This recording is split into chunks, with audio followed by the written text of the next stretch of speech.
Edward P. Joseph is a senior fellow at the Johns Hopkins University School of Advanced International Studies and a foreign policy analyst. He's now joining us live to talk about this issue. Mr. Joseph, good to see you and welcome.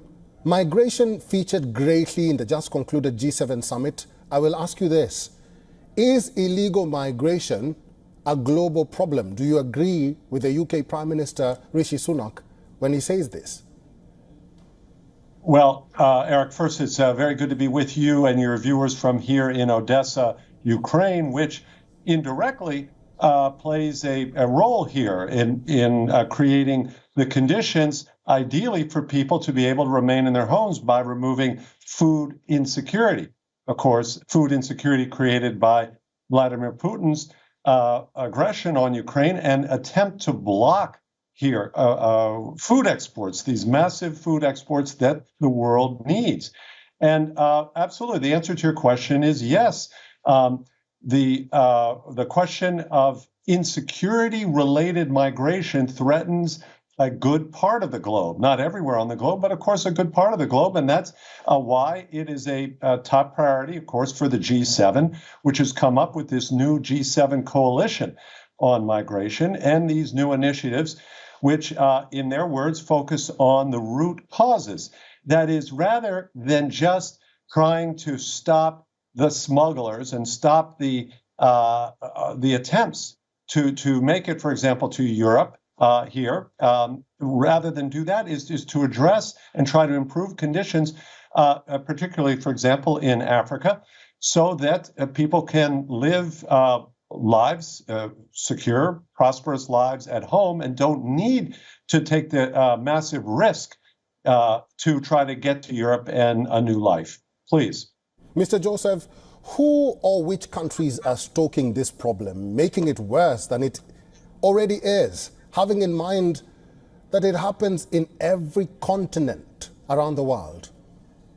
Well, there are actually, yes, it's true, there are some states that try to exploit this problem, and one of them is, of course, a proxy of Russia. Here again, I'm speaking to you from here in Ukraine, and a neighbor here, Belarus,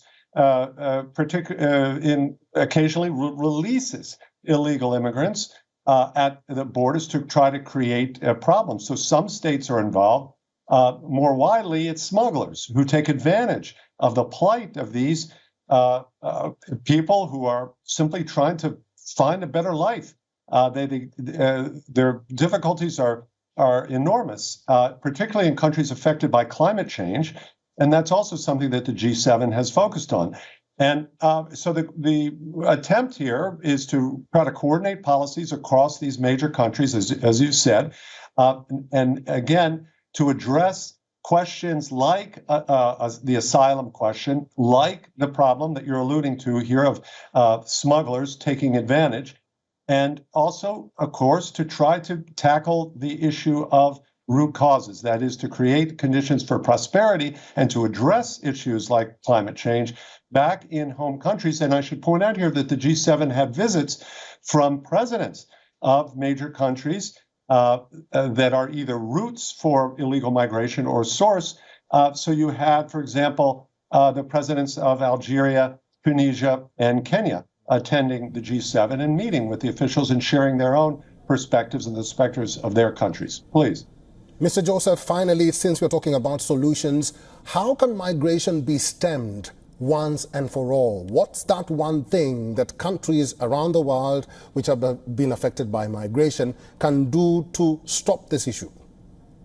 Well, Eric, it goes to trying to finally achieve stable and balanced development around the globe, where you don't have massive imbalances between the conditions in some countries of the world and in others. Now, achieving that, of course, is a great challenge, enormous difficulty, the challenge of our time.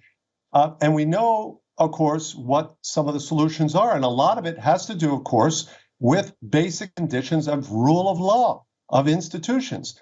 Tunisia is a great example here. This was the shining light of the so-called Arab Spring of 2011, the one where democracy appeared to take root Where is it now? It's moved back into the autocratic direction that led to the first revolution of the Arab Spring in 2011. And economic conditions are not improving in Tunisia. So we know the correlation there between strong institutions, rule of law, democracy, but achieving that and achieving equalized investment in education, in human capital, in social services. These are all the well-known building blocks for development, for equal development. Of course, they're difficult to achieve, but at least the G7 is focusing on these questions of root causes and development, and not just stopping migrants from coming to the shores of Europe. Please. I've been talking to Mr. Joseph, who is a senior fellow at the Johns Hopkins University School of Advanced International Studies and a foreign policy analyst. He's been talking to us live from Odessa, Ukraine. Mr. Joseph, thank you and keep safe. Thank you very much, Eric. For all the latest news, download the WION app and subscribe to our YouTube channel.